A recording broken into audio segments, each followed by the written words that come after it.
대림절 네 번째 주일 예수님께서 세상에 오신 의미라고 하는 제목으로 하나님의 말씀 선포하겠습니다. 오늘 우리가 읽은 이 갈라디아서는 신약 서신 가운데 가장 초기에 기록된 그런 성경입니다. 또 연대상으로는 사도 바울이 기록한 첫 번째 서신이기도 합니다. 자, 우리가 알듯 바울은 일생 예수 그리스도의 복음을 증거했습니다.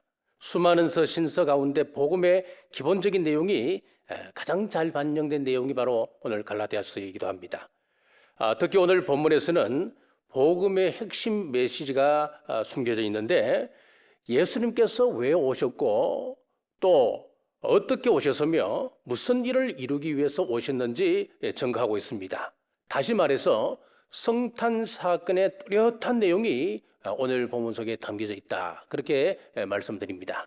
자, 이제 본문을 살피면서 예수님께서 오신 의미를 구체적으로 함께 나누겠습니다. 첫째, 하나님이 그 아들을 보내셨습니다. 4절 말씀입니다. 때가 참에 하나님이 그 아들을 보내사 여자에게서 나게 하시고 율법 아래에 나게 하신 것은, 바울은 먼저 예수님이 이 땅에 오심에 대해서 하나님께서 이 땅에 보내셨다. 하나님께서 그 아들 예수를 이 땅에 보내셨다. 그렇게 말씀하고 있어요. 예수님은 하나님의 아들이신 것을 말씀을 강조하고 있는 겁니다. 아들은 아버지께 온전히 속해 있고 아버지 사랑의 대상이요 아버지의 기쁨의 대상입니다. 그토록 하나님께서 소중한 아들이 이 세상에 오신 것입니다. 자, 성경은 곳곳에서 예수님께서 하나님의 아들이시며 하나님의 기쁨의 대상임을 선포하고 있습니다. 마태복음 3장 17절 말씀입니다. 하늘로부터 소리가 있어 말씀하시되 이는 내 사랑하는 아들이요 내 기뻐하는 자라 하시니라. 예수님의 가르침을 통해서도 확인됩니다. 예수님은 비유로 자신을 하나님의 사랑하는 아들이라 말씀하셨습니다. 마가복음 12장 6절입니다. 이제 한 사람이 남았으니 곧 그가 사랑하는 아들이라. 최후로 이를 보내며 이르되 내 아들은 존대하리라 하였더니, 한 사람이 포도원을 만들었습니다. 그리고 울타리를 두릅니다. 접을 자는 구유자리를 파고 망대도 짓습니다. 그리고 농부들에게 그 포도원을 새로 주고 먼 타국으로 떠나갔습니다. 얼마 후 농부들에게 세를 받으려고 종을 보내었더니 농부들이 그 종을 험뻑 그냥 실컷 두들겨 패스로 돌려보냈습니다. 잘 알지 못해서 그랬겠지 하고 또 다른 종을 보내었습니다. 그런데 이번에는 상처를 입히고 모욕하고 또 보내는 겁니다. 또 다른 종을 보내었습니다. 이번에는 아예 죽여서 보냈습니다. 그 주인에게는 아들이 있었는데 독생자였습니다. 최후로 아들을 보내면서 내 아들이니 저들이 존귀 여기겠지라고 이야기하며 아들을 보냈는데, 이제 농부들이 아들이 오는 것을 보고 이는 상속자이니 우리가 죽이자. 우리가 죽여버리면 우리가 이 땅을 우리 것으로 만들지 않겠느냐. 아들을 아예 포도원 밖으로 죽여서 던져버렸습니다. 자, 이 이야기에서 아들을 이야기할 때 그가 사랑하는 아들이다 그렇게 말씀하고 있어요. 그 사랑하는 아들을 하나님께서 세상에 보내셨는데 이것이 성경 전체의 요들이며 복음의 핵심입니다. 요한복음 3장 16절입니다. 하나님이 세상을 이처럼 사랑하사 독생자를 주셨으니 이는 그를 믿는 자마다 멸망하지 않고 영생을 얻게 하려 하심이라. 그렇습니다. 오늘 우리가 성탄절을 기다리며 잊지 말아야 할 내용이 바로 이것입니다. 하나님의 아들, 하나님의 사랑이요 기쁨이요 또 그 자체이신 예수님을 하나님께서 우리를 위하여 이 세상에 보내주셨습니다. 흔히 하는 얘기로 부모가 죽으면 산에 묻고 자녀가 죽으면 가슴에 묻는다라고 하는 말이 있지요. 그 정도로 자녀에 대한 부모의 사랑은 극진하다 이 이야기입니다. 그래서 누구든 자녀가 죽는다면 일생 얼굴에서 그늘이 떠날 날이 없습니다. 기쁨이 사라졌기 때문에 그렇습니다. 자, 한 지혜로운 정성이 있었습니다. 얼마 전에 아버지의 상을 치렀습니다. 그리고 얼마 지나지 않아서 아들이 또 죽고 말았습니다.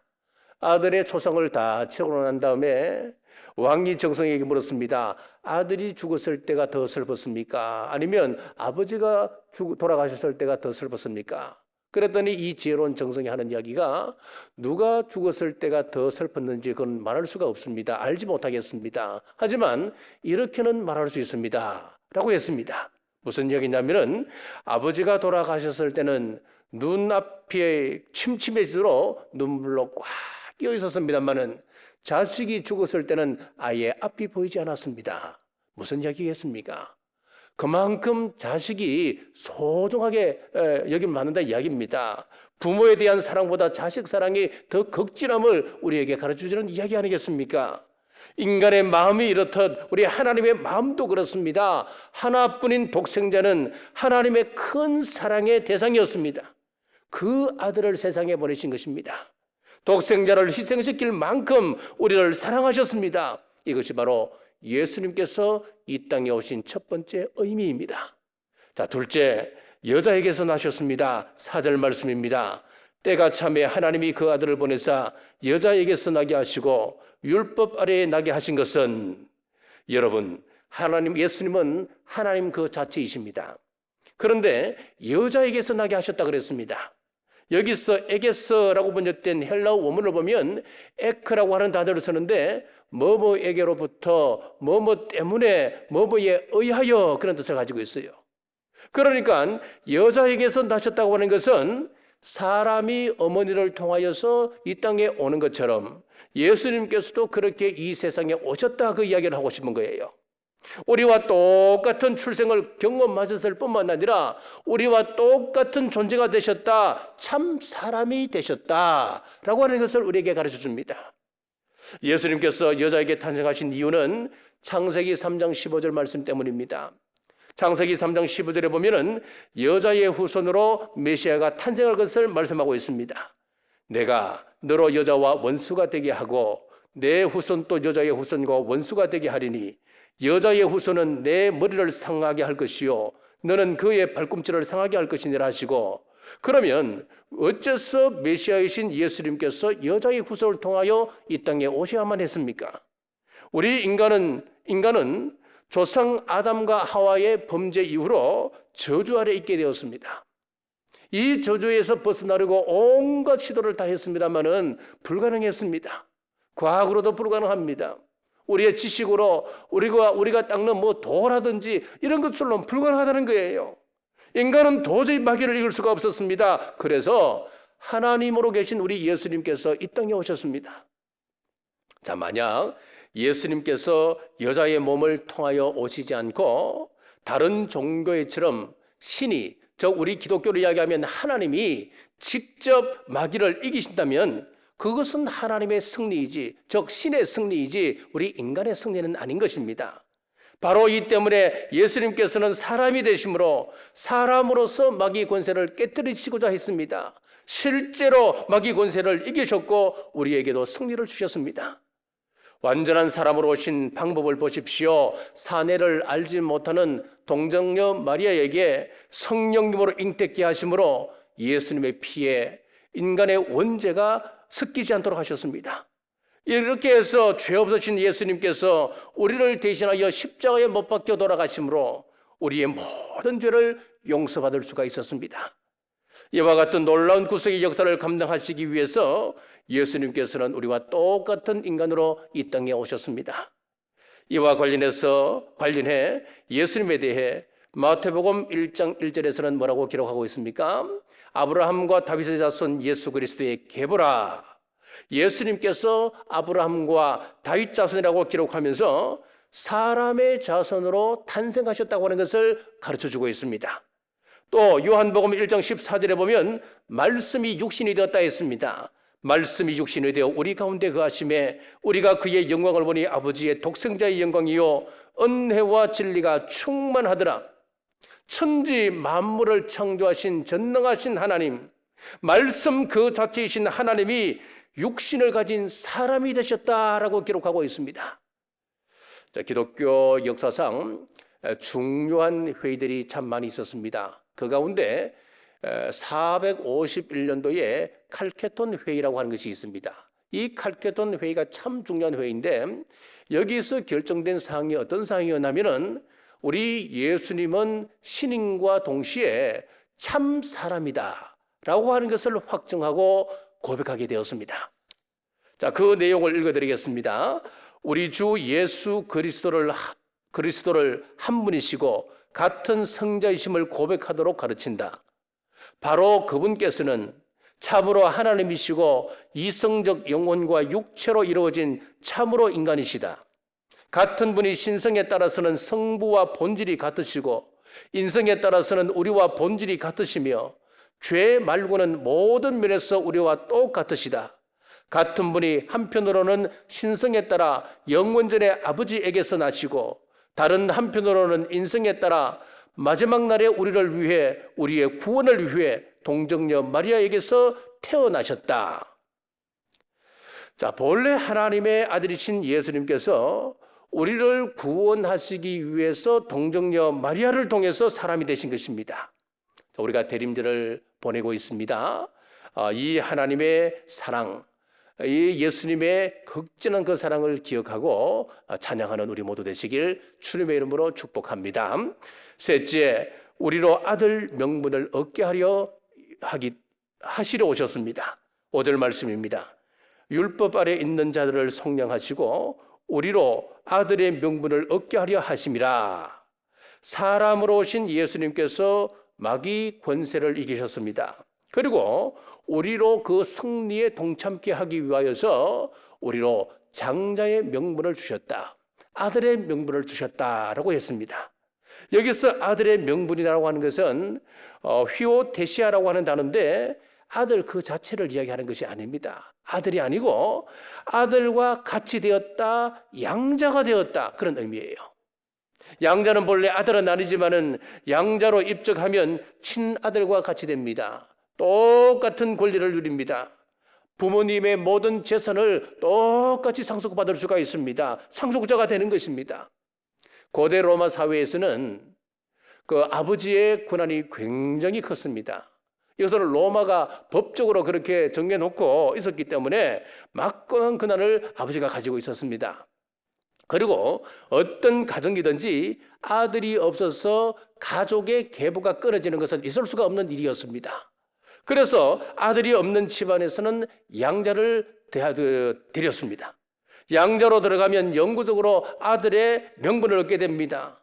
어제는 기분이 좋아서 너는 내 아들이다, 이제 양자가 되었다, 내 아들과 똑같다, 그렇게 이야기했다가 오늘 기분 나쁘다고 취소할 거야, 그렇게 말할 수가 없습니다.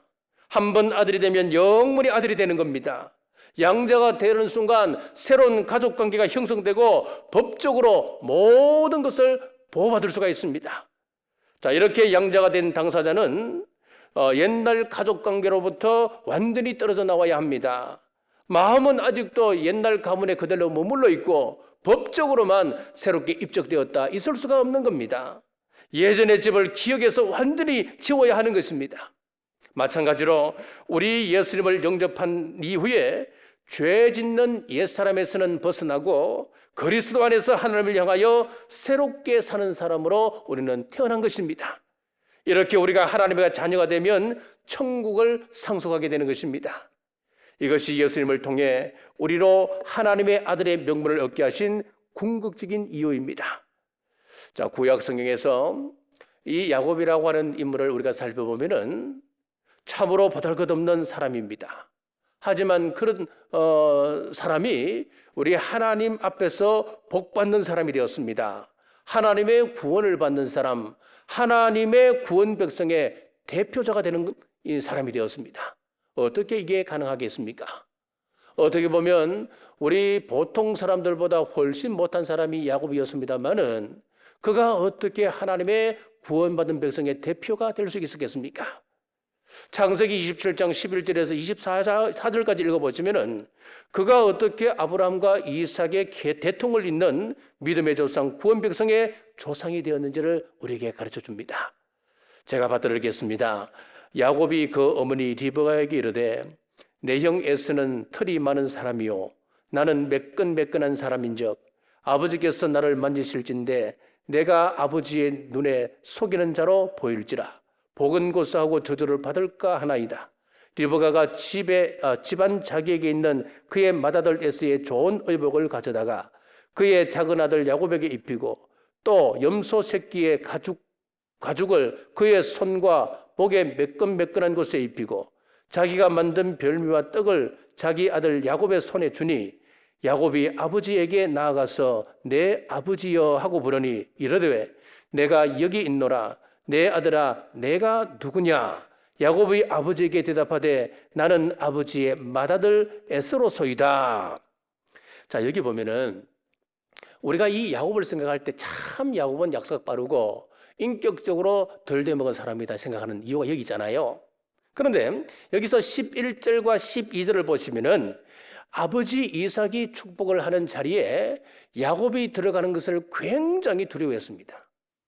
혹시나 이거 속이다가 들키게 되면 축복은 고사하고 저주를 받을까 하나이다. 저주받습니다. 그렇게 생각한 거예요.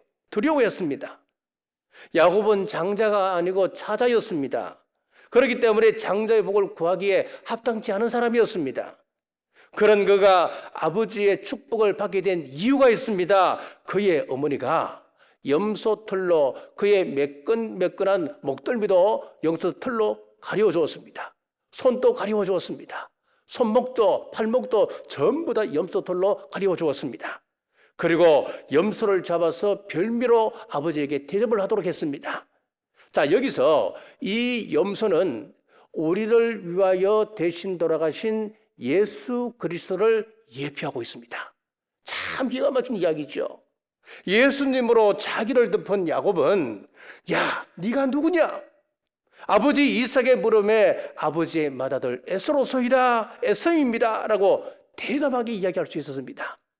결국 이 야곱은 아버지 이삭으로부터 모든 축복을 물려받게 되는 거예요. 여러분, 이것을 육적으로 보면 이것은 거짓말입니다. 이것은 잘못된 행위입니다. 그러나 영적으로 우리가 구원사적으로 보면 여기는 깊은 의미가 있는 거예요. 염소와 같이 죽임을 당하신 하나님의 아들이신 예수 그리스도로 인하여서 저주받아야 할 우리가 하나님의 아들이 되고 또 아들의 명분을 얻어서 하나님의 축복을 구할 수 있게 되었다라고 하는 것을 우리에게 말씀하고 있습니다. 성도 여러분, 크리스마스라고 하는 말의 의미를 아시죠?